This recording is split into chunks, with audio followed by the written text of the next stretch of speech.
Hello everyone, welcome with hotspot. నేను మీ వసంత్. ఈరోజు మనం ఒక బిగినర్గా మీన్స్ ప్రోగ్రామింగ్లో కూడా రాదు మీకు ఏ ప్రోగ్రామింగ్ లాంగ్వేజ్ నేర్చుకోవాలి చూద్దాం. అండ్ మన ఛానల్ కానీ ఫస్ట్ టైం విజిట్ చేసినట్టయితే మన కంటెంట్ని చూసి మీకు నచ్చినట్టయితే ఛానల్ని సబ్స్క్రైబ్ చేయండి. అలాగే పక్కన ఉన్న బెల్ ఐకాన్ మీద క్లిక్ చేసి నోటిఫికేషన్ ఆన్లో పెట్టుకోండి. And let's get in the video. Let's rock. ముందుగా ప్రోగ్రామింగ్ లాంగ్వేజ్ అంటే మనకి కావాల్సిన వర్క్ని లేదా ఒక అవుట్పుట్ని కంప్యూటర్కి కావాల్సిన ఇన్పుట్ ఇచ్చి మనం అవుట్పుట్ తీసుకోవడం. ఫర్ ఎగ్జాంపుల్, మనం షాప్కి వెళ్ళి వెజిటేబుల్ తీసుకొని రావాలి. మనం సైకిల్ మీదనే వెళ్ళొచ్చు, లేదా బైక్ మీదనే వెళ్ళొచ్చు, లేదా నడుచుకుంటూనే వెళ్ళొచ్చు. ఈ ఎగ్జాంపుల్ ఎందుకు చెప్పానంటే, ఒక పని చేయడానికి మనకు చాలా వేస్ అనేవి ఉంటాయి అన్నమాట.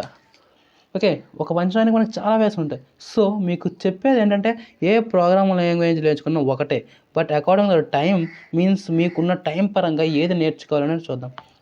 మనకి మెయిన్గా బిగినర్ అనగానే 3 ప్రోగ్రామింగ్ లాంగ్వేజ్ అనేవి ఉన్నాయన్నమాట.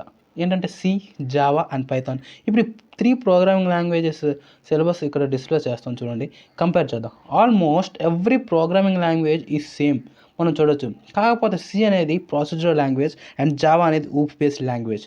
ఇక్కడ మనం సిని నేర్చుకుంటే జావాని ఈజీగా నేర్చుకోవచ్చు అండ్ పైథాన్ చాలా ఈజీగా నేర్చుకోవచ్చు. ఎందుకంటే పైథాన్ అనేది లైబ్రరీస్తో నిండిపోయి ఉంటుంది. ఇంగ్లీష్ చదివినట్టు పైథాన్ అనేది కూడా అలా ఇంగ్లీష్ చదివినట్టు ఉంటుంది అనమాట. సో ఒక బిగినర్గా ఏ లాంగ్వేజ్ అంటే Java is the best language. ఒకవేళ కానీ మీకు ఎక్కువ టైం లేకపోతే జావా నుంచి మొదలు పెట్టాలి. ఫర్ ఎగ్జాంపుల్, దీన్ని మనం time frames means pass of time ఫ్రేమ్స్లో చూసినట్టయితే, మీరు కానీ 2022, 23 అండ్ 24 బ్యాచెస్ అనుకోండి, మీరు సి నేర్చుకున్న నెక్స్ట్ జావాకి రావచ్చు. ఎందుకంటే హైరింగ్స్ మీన్స్ ఇంకా ఎంఎన్సీస్లో జాబ్స్ అనేవి ఇంకా స్టార్ట్ అవ్వలేదు, ఇంకా మెల్లిమెల్లిగా స్టార్ట్ అవుతున్నాయి.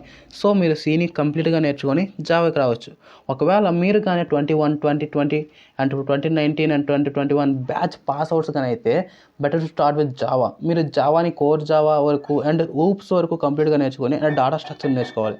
అండ్ అలాగే మీరు ఒక ప్రాజెక్ట్ కూడా బిల్డ్ చేసి మీరు ఎగ్జామ్లో యాడ్ చేసుకోవాలి. ఓకే, ఫైనల్గా చెప్పేది ఏంటంటే all programming language are same, కానీ కొన్ని concepts and syntax means programming అనేది రాసే విధానం అనేది మారుతుంది. ఇప్పుడు మనం చెప్పేది both computer science and non CS students కూడా అప్లై అవుతుంది అండ్ బీఎస్సీ స్టూడెంట్స్ కూడా అప్లై అవుతుంది. అండ్ చాలామంది ఈ డిగ్రీ అయిపోయిన తర్వాత గవర్నమెంట్ జాబ్స్ కోసం ప్రిపేర్ అవుతూ ఉంటారు.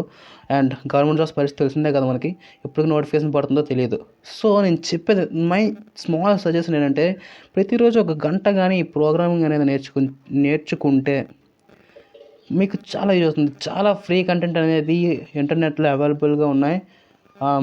కొంచెం మనం ఆ రీల్స్ ఆపేస్తే మన కెరీర్ మీద కాన్సన్ట్రేట్ చేయొచ్చు. అండ్ ఫ్రీ రీల్స్ గురించి సపరేట్ వీడియో చేద్దాం. ఈ వీడియో కానీ మీకు యూజ్ఫుల్ అని అనిపిస్తే వీడియోని లైక్ చేయండి, షేర్ చేయండి అండ్ సబ్స్క్రైబ్ చేయండి. And thank you. Signing off yours Vasanth. Bye bye.